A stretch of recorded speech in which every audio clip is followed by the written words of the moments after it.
Cara tarik uang di ATM BSI. Nah, ini cara tarik uang yang paling mudah. Ini aku pakai tutorial simple.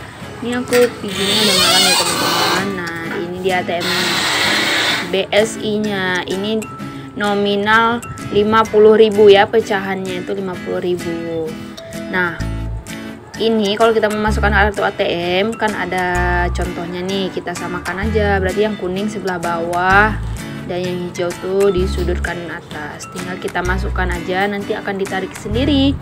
Kalau udah, kita tinggal pilih bahasa Indonesia. Nah, kita tekan terus di tulisannya karena nggak pakai tombol.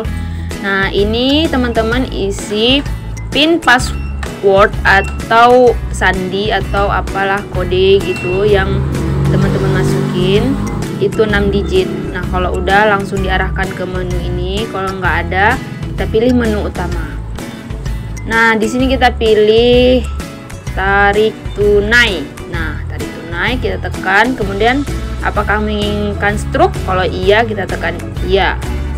Dan ini kita masukkan nominalnya. Ini contohnya aku isi nominal 200.000 ya teman-teman. Dan bisa 250.000 karena pecahannya 50.000. Nah, kita tunggu aja sebentar kayak gini. Langsung deh kita tunggu uangnya langsung keluar. Jadi mudah sekali kan cara tarik uang di ATM. Nah, ini struknya udah keluar. Transaksi berhasil. Apakah ingin melanjutkan? Jika tidak, kita tekan tidak. Kalau kita mau berinfak atau sedekah, kita tekan aja mau 1.000 atau berapa. Kalau tidak, kita tekan tidak. Nah, terima kasih. Jangan lupa cabut kartu ATM dan tarik uang di ATM BSI sudah selesai. Oke, selamat mencoba. Terima kasih.